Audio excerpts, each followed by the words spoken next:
What up? What up? Welcome to Recovery Rockstars Uncut. I'm your host, Kevin Z.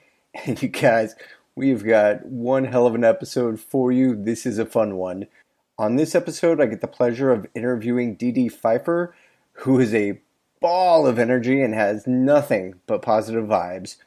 Dedee shares her incredible story, and she really details her life-saving recovery after struggling with addiction. Quick plug, make sure you check out Dedee on her show Big Sky, which is on Wednesdays at 10 p.m. on ABC. Hope you guys enjoy this episode, and now, let's get into the show. Welcome to Recovery Rockstars Uncut, uniting the recovery community with raw and real stories. Your host, Kevin Z, puts the light on people and brands that are rocking the recovery lifestyle. So you want to be a rock superstar? RecoveryRockstars.com. Now, here's Kevin. Here we go. Go ahead, keep going. That's right. Finish your thought.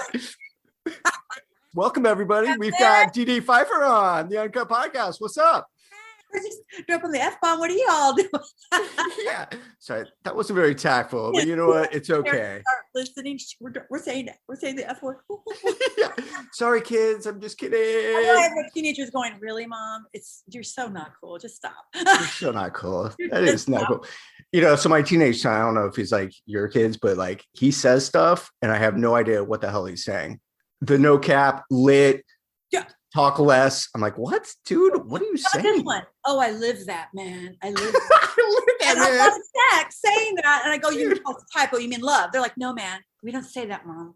Or it wasn't my son's, it was my friend. And he's like, no, that's what we say now. We live that. Live that.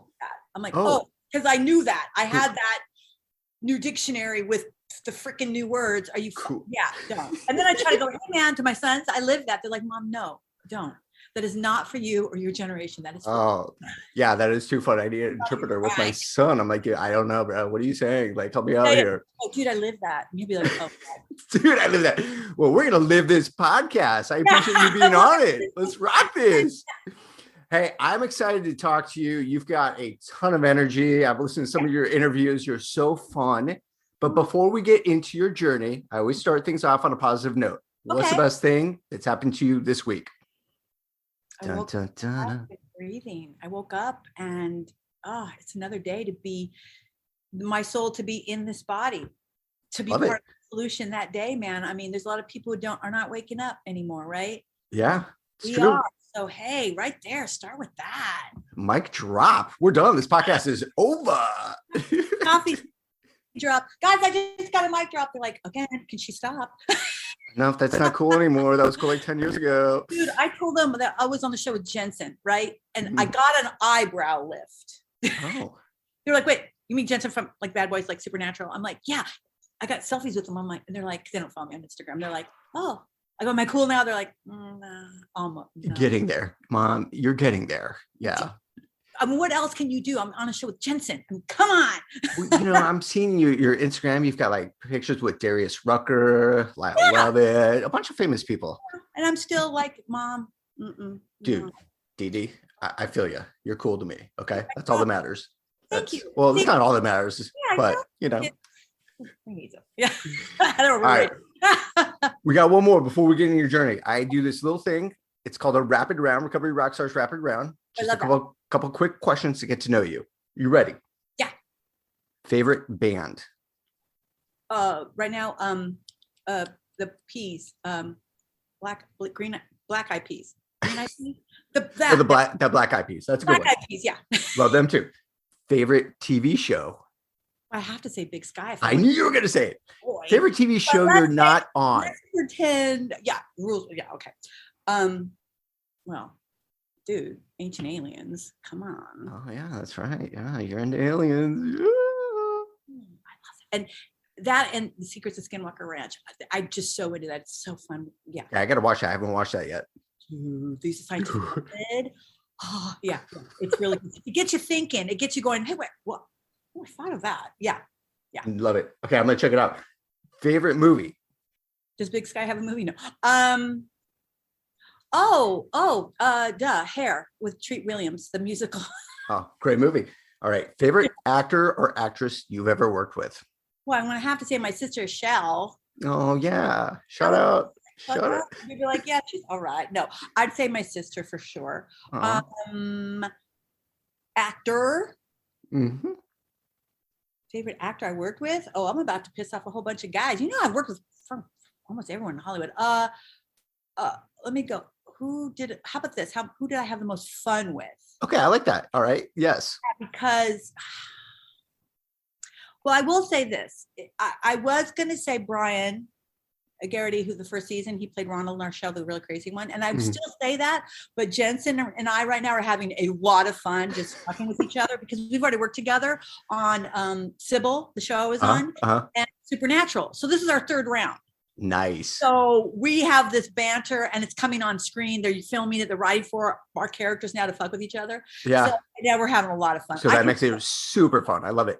Yeah, I throw something at him. He throws it twice his back to me. And I love that. Like shit, that's good. Yeah, but I'm bringing the heat. I'm bringing it back. I go, oh, okay, that's a good one. Yeah, let's dance, buddy. All right. He keeps me on my toes. Yeah. Your biggest passion? Oh, recovering out loud. I fucking love it. Yes. Love it. And that's why we're here today. That is why we're here today. Yeah, because it's important that we make it okay to come out and talk about it. You know, I have a couple more, but this is a perfect segue. And I love that you're talking about it now. And I love that you've become an advocate. But I want you to take me to the beginning. When was that first drink? So you and your family, you grew up in Midway City. Okay, California. Cool. But not the rich Orange County that like Beverly Hills threw up all over it. I don't even know. It's unrecognizable down there. Like that is not where Shell and I and Rick and Lori were raised. We were raised where there was still orange groves and dirt. And we were in a new housing tract, which was nothing to brag about. Basically almost under the freeway.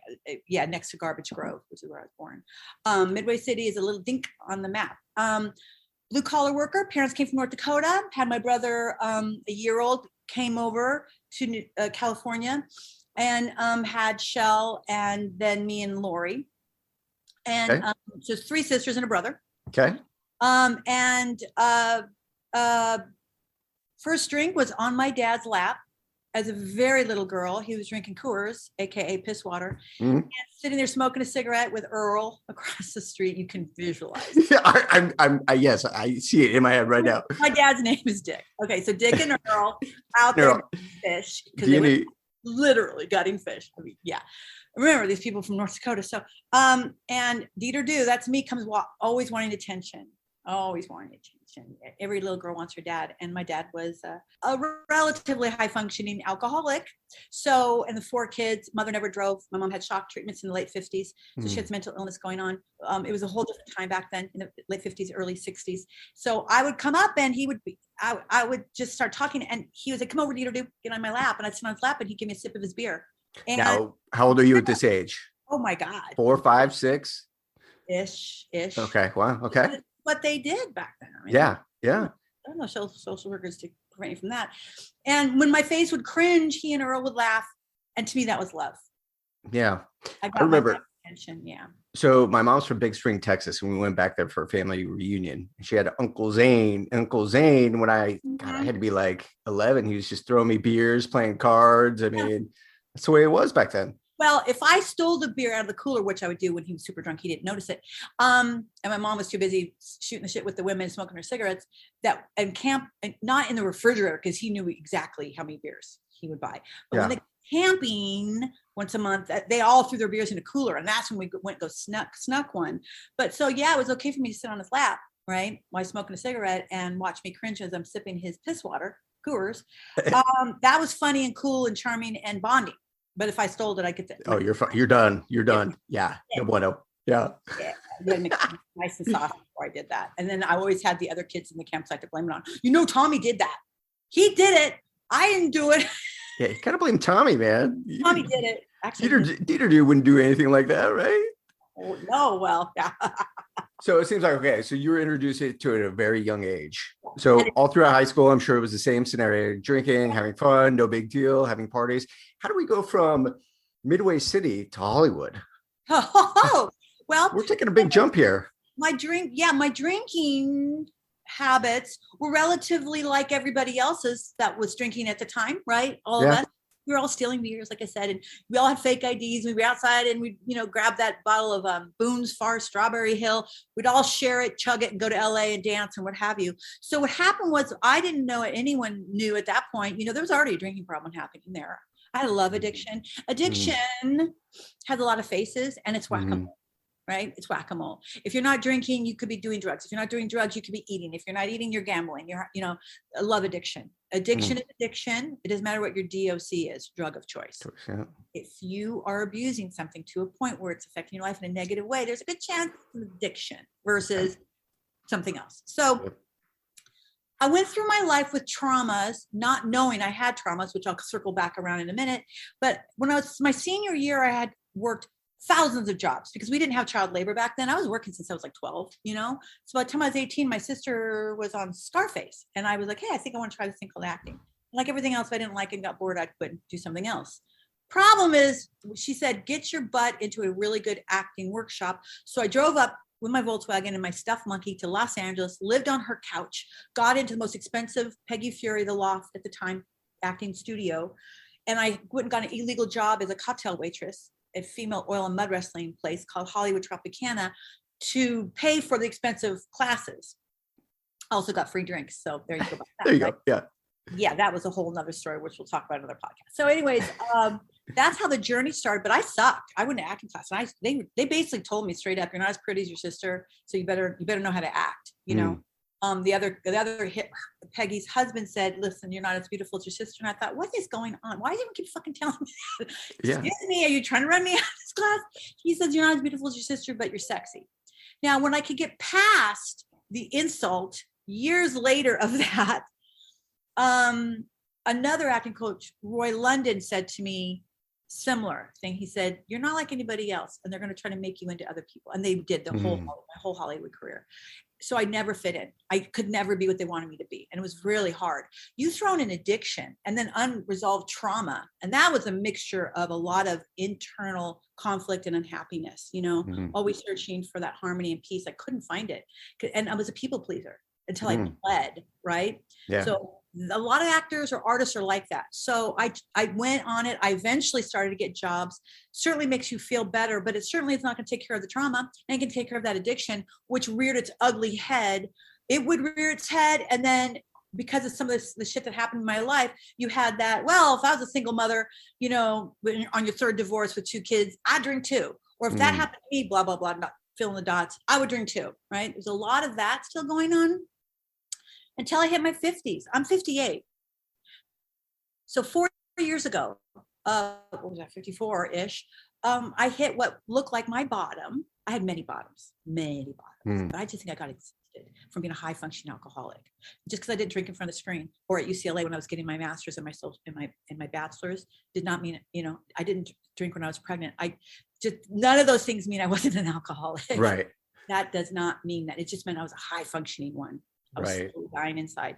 So, to answer your question, and then I'll go right there. My family came to me 4 years ago and could see that I was really struggling and said, we want to do an intervention. This is on Tuesday. Thursday, we'd like to do an intervention. I was like, oh my God, please don't pull up with that car and have like all your rock and writing that show and write letters to me with the suitcase. And they were like, no, of course not. And I said, I'll go. I was already looking for 800 numbers, 1-800 anonymous call. And I was trying to call and I couldn't get the courage because I had so much shame. I felt like a loser because I couldn't stop. All those years, I just couldn't stop. I could do a lot of things. I could I could raise my kids. I could perform in front of the camera, but I couldn't fucking stop drinking. I couldn't. Or I could for a minute and then I'd start up again. It was like this wild dragon that I couldn't do. So finally, when they came to me at just the right time, the universe said I was ready. Had they come at any other time, I would have told them to fuck off. I was just going to say, so was that the first time you surrendered and tried to get help, or had you tried to get help over the course of the years where you just... No, because the shame is just, the shame is so bad. Yeah. Because society still hasn't accepted addiction as a disease. Yeah. A disease is not a choice. Until society, I'm sorry, I'm preaching a little bit. I'm going to step on my little soapbox. Well, actually, I want you to step on your soapbox. This is exactly what this podcast is for. Because the bottom line is this: we judge the addict. As like you're judging somebody with cancer. No one wakes up and says they want to be an addict. That sounds like a fun plan. Any more than someone wakes up and says, I want cancer. It's a disease and not a choice. And treatment is number one for both of these things, right? But there's a stigma around addiction, especially if you go into the harder ones like meth and heroin, and it's like, oh my God, then there's actually a stigma within the addiction population. Like it's cool to be in AA and recover from alcoholism, but not sex or say meth. So what's interesting is, it's the same damn addiction. Yeah. What's interesting is, so obviously being in Hollywood, you have access to everything and see everything. Did you ever turn to the dark side on any of the drugs, cocaine, ecstasy, acid, shrooms, heroin? No, yes and no. I didn't do it when everybody else was doing it. I did it when I was younger, when you're young and you're experimenting and shit. I just did it for experimental stuff. But I'm a control freak. I didn't really like the way it made me feel any of that stuff. Pot made me eat everything out of the refrigerator, and I was always trying to be thin. That's not gonna work. What's the other? One of my ex-boyfriends dropped ecstasy in my drink. So that was not fun because I didn't know what was happening and I freaked out. I didn't like that.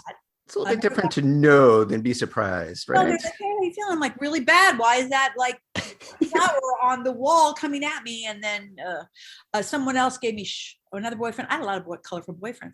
Shrooms, that didn't work out. None of that stuff really worked out. It just seemed to always go back to cigarettes and alcohol because first of all, they're legal and I could hide. My addict could still be functioning, slowly dying inside, but I could function. So as a high functioning alcoholic, take me through your average day. I mean, you're able to work, you're able to go to school, you're able to get things done.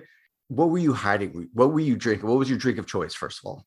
Everything? Well, generally wine, just because it was easy to find everywhere. Right. Wherever you go, usually it's beer and wine, right? Otherwise, vodka or champagne, but I couldn't afford the good vodkas or the good champagnes because I was in school and, you're in school and I hadn't worked as an actor, so I didn't have a lot of money. So I was on a really tight budget. So I had to drink really cheaply. So happy hours, getting to know the bartender were my favorite thing to do. But I would also study when my boys were off on play dates, whatever. I'd go to the nearest happy hour that I knew the bartender with my college books and study and write papers while drinking. High functioning. That's high functioning. That's impressive. Yeah. And drink just enough. So I got that buzz, but not enough so I could drive home and take care of them and make dinner and shit. So and when they went to bed, I just would drink some more. And boy, they were painful. But you just got used to it. Yeah, it's a vicious cycle. You get hungover, you're miserable, you hate it. Day starts and you can't wait till the night. So you can do it all over again. And for me, I'd slip it in when I could. And God forbid you asked me out for a drink. Then I could really have fun. I would sometimes make it look like I was only drinking socially. And then when I was home, there's always more at home to finish the night. I got to know, because you said there was multiple rock bottom moments. What was the finale? What was that rock bottom moment where you're like, I can't fucking do this anymore. I'm done. Surrender. Perfect timing. Your family's coming to you with an intervention and you were ready to surrender.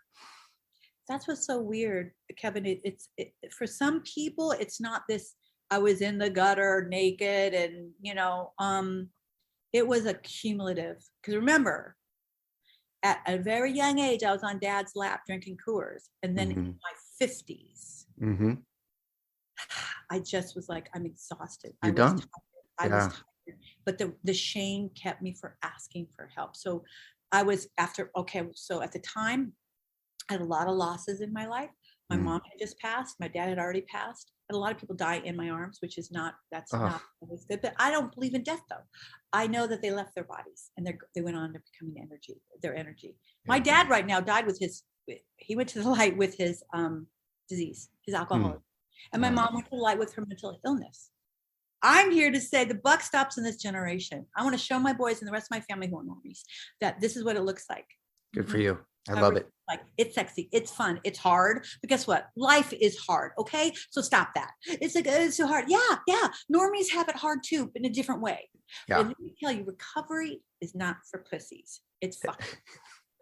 And if you can have one day, you're one badass motherfucker. And I'm right there with you. Because I know it's not easy, but man, the rewards are beautiful. My butt wouldn't be on Big Sky right now and having the beautiful relationship with my children, my friends, and my family, and talking to you right now if I didn't get my butt sober somehow. But my bottom, I just was exhausted from hiding. I was exhausted from feeling like I was slowly dying every day. Yeah. I because get I it. didn't really love life. I was just so far removed from who I really was Yeah. that I was just like, so it was crazy. My family came up and said, we want to do this. And I was like, I'm ready. 2 days later, my ass was in rehab, 30-day extensive inpatient, no phones, no computers, didn't see my kids, nothing. And came out and did 30 days extensive outpatient. And then I took a year off of school, UCLA, and 1 year left. And I did, and the person running the clinic, Kathleen Murphy, just said, if you don't take a year off to find your sober legs, you're going to relapse. I was like, wow, that's so rude, Debbie Downer. And Debbie Downer. I said, I'm not going to ever relapse. And she's like, well, people say that. So I had to really have a heart to heart with her and myself. And I did it, and I didn't know how I was going to do it. Take a year off, no working, Wow. no job, just work on my sobriety. I went to AA every fucking day, some days twice, because that one meeting messed me up. Somebody said something snarky or judgy, and I left more pissed off than before I walked in there. My sober coach would go, well, then go find another one. I was like, God damn it. And I would. And my boys were right there alongside of me, letting me take that journey in recovery. And to this day, they're still there. And hopefully I am a soft landing for them if they ever need me one day, if they find themselves with an addiction that's swallowing them and eating them whole slowly. So for somebody who is listening right now that is struggling, what is your biggest piece of advice? I was very judgy with the whole AA thing because I have an issue with God, right? I think a lot of people do organized religion, not God. I mean, if you have a God and it makes you a good person, I love that. I love you and your God, right? I just don't share that same God. And I know a lot of people who are beautiful people, but the God thing with the AA always really turned me off, and I was very judgy. That I would say certainly kept me from recovering because I didn't know that, first of all, there's other ways to get sober other than AA. That's just a big one, and it's free and it's out there, and there's a lot of support within the AA population. But I was told in my recovery clinic from Kathleen, she goes, honey, forget the God thing. Just fuck it. Don't worry about it. Just what is bigger than you in your heart, your mind? What's bigger and more powerful than you? And I'm thinking, well, I'm a badass motherfucker. She's like, there's not much out there, baby. But I said, I'm not doing the God thing. And she's like, no, I'm not asking you to. She goes, what is that? Just tell me. I said, well, I think Mother Earth is pretty fucking badass. I can't do not even what she can do with keeping our planet alive. She's pretty fucking badass. She goes, well, then I'm sorry, my friend, Mother Earth is your higher power or your God, G-O-D, whatever you want to call it. But as long as there's something that's bigger, more powerful than you, that humbles you to start the work of peeling away the onion. And it's also your humility and your humbleness that helps keep you sober, because it's where you're going to do your real work, and it's where you're going to find your authentic self. You're going to help other people. It's vulnerable and painful, but man, it's beautiful. There's a lot of discovery in there. So when I say, oh, I just got to give it up, I'm saying, give it up to Mother Earth. Mother Earth, or life has a plan. Live life on life's terms, right? Yeah. You can go up against it, or you can kind of go with it and learn to navigate it, right? Because life is going to do what it wants, whether you like it or not. It's how you navigate it. Life's going to throw you shitballs, man. Sorry, there it is. How do you deal with those shitballs? Do you take them between the eyes, or do you go left, right, dodge them, or do you have a mitt on and catch them and say, no, I'm not doing this again, right? And that mitt is like sobriety, your tools. Your tools is that mitt. So a lot of people think their life is going to end. It's not going to be fun when they get sober. Yeah, I thought that. Yeah. For you, what is life like in recovery? Okay, I'm not going to lie. The first year is really tough. Thank you. It is. But again, let me ask you, how tough is your life right now, trying to hide the fact that you're an addict, right? That is hard. I know I did it my entire life, and that was hard. So if that's hard, try something else that's hard as well, is my advice. You have nothing to lose. Your DOC, your drug of choice, will always be there waiting for you. It ain't going anywhere. But just give sobriety, recovery, or what have you, or, again, your addiction can be gambling or sex or work or whatever. Just put it on pause. Look for a group of people who you respect or you like. Mentors are there to show you that it's possible. You got to find one that you like the way their recovery looks, right? I looked at the people at the AA meeting who are funny. I looked at the ones who had what I wanted, which is they were out there helping people. They were very sincere about their recovery and very serious. But there was also, okay, here's an example. Some people wear their recovery like a tight corset. This is what you do. This is what you don't do. You take an aspirin, you relapse. I'm like, dude, chill the fuck out. I got a headache and it wasn't from drinking. It's because I'm going from LA to New Mexico, 5,000 elevation difference back and forth. I got a headache. I'm going to take Jesus, this is a fucking Advil. And then there are those who wear their sobriety like a warm, cozy robe. It's the same recovery. Yeah. 2 different styles, right? Right. People who will say, if you don't have a good, you're going to relapse. I suggest you remove yourself from that person without any judgment. Take a big breath and go find another group or another person to talk to. Because I'm not alone out here. There's a lot of people recovering like me who will make it sound and feel palatable. But to say it's tough, yes. But if you have any interest in wanting to live, I highly recommend trying it. If you have any interest in being part of the solution in the world versus the problem, I highly suggest you try it. And how about this? When you're active in your disease, you are the identified problem. The minute you go into recovery, like the day you decide you want to change, you're immediately the identified possibility. Ooh. Every day that I stay fucking sober, I get to show people what it looks like. I'm the identified possibility. I love that. That's powerful. Wow. I mean, that keeps me sober because looking, the other alternative is the identified problem. No one wants to be that. I promise you, nobody wants to be that. I mean, I know we get a little snarky and we get like, I don't care what people think of me. You know, that's just your addict being an asshole and needing to stay in the driver's seat. And the authentic self hasn't had enough room yet to say, stop it, just stop. I do kind of care what people think. And you're taking me down, you know, and it's this internal conflict with the authentic self and the addict, you know? Yeah. Have you ever thought about being a motivational speaker? Just throwing it out there. Dude, no, but I really want to start my own podcast. Start it. What? I'm scared. I know everyone goes, you got to do it. You got to do it. And I'm like, I keep going to do it. And then. Well, I guess you need, what would it be? What are you looking to talk about? I want to come from a perspective of a social worker and a woman learned experience. I want to talk about mental health. I want to talk about addiction. I want to have conversations like we're doing, right? Yeah. But people like I want to do it like a podcast, but I want to do actually like a live talk show where I go in and we talk to people back and forth, not at them, but with them about these things and give them tools and give them support. And sometimes we won't have the answer, but let's discover what the answer might look like together. That's what I'd like to do one day. I just got to figure out how to do it. And honestly, I'm a fear of failure. Hey, I'm human, man.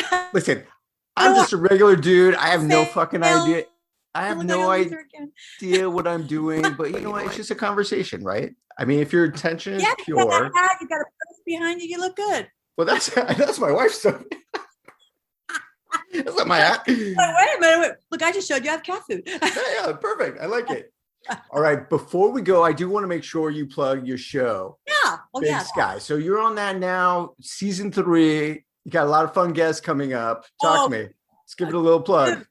Wow. A little plug. Okay. First of all, oh God, what is today? Oh, today's Wednesday, isn't it? Oh, Deedee. It's on tonight. 4th episode tonight. And we're already 3 on the air for our new season. We got Reba, we got Jensen, we got Roseanne Arquette, we got, oh my God, we have Jamie Lynn coming back, and we got Dono coming back. Tanya and Dono, and they're just mixing things up. We have an amazing cast, and I know I forgot a lot of them, and I'm so sorry. We have like 1,000 new cast members, but they each and every single one are so talented.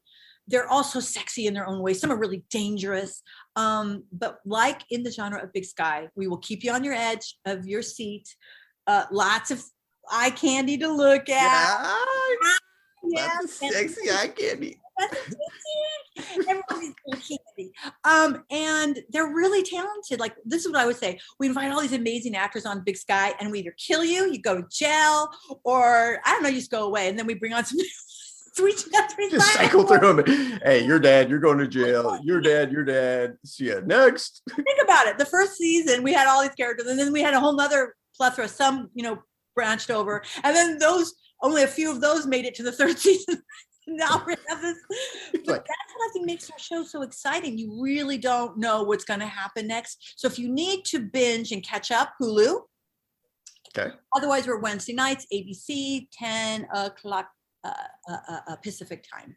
And we shoot in New Mexico, by the way, which we make look like Montana, which is really kind of like a fun little trivia.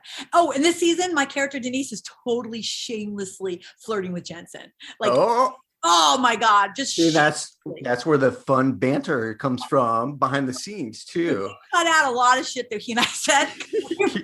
We're gonna cut that out. And that. No, he was like, "Excuse me, dude, you're gonna make me." I go, "Oh, don't worry about getting ready. I'll take you shopping, make sure everything fits right." And he's like, "Denise, you're gonna make me blush." And I said, "I think I already did, cowboy." They totally had it because Kylie and Catherine were like, "Denise." That's awesome. That's awesome. Actually, too much fun. They're like, okay, we got to cut that stuff down because it became like the Denise and Bo show for a minute. So Denise is having fun this year. Yeah. Well, it seems like your characters are very aligned. You know, she's not too far from who you are as a real person, right? Because you're fun and outgoing. Love it. Lots of energy. Denise is sober.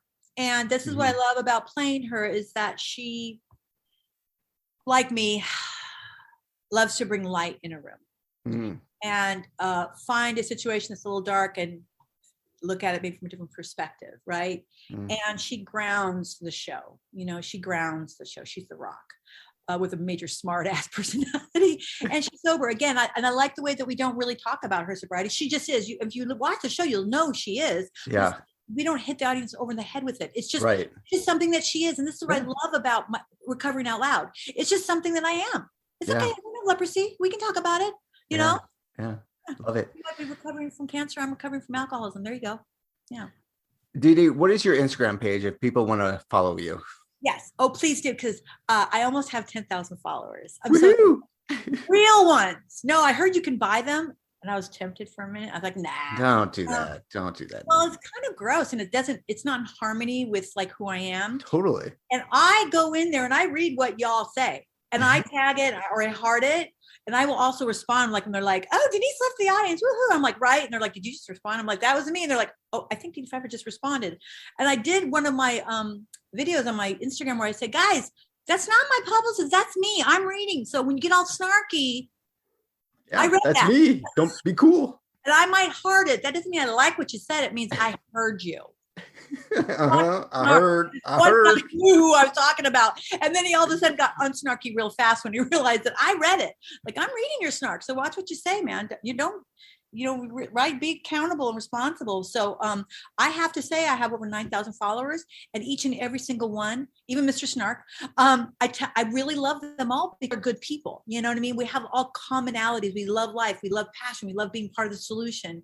They're recovering with me, some of them. Some who are not recovering just appreciate my authenticity and my trying to help other people and be part of the solution and a different kind of celebrity actor.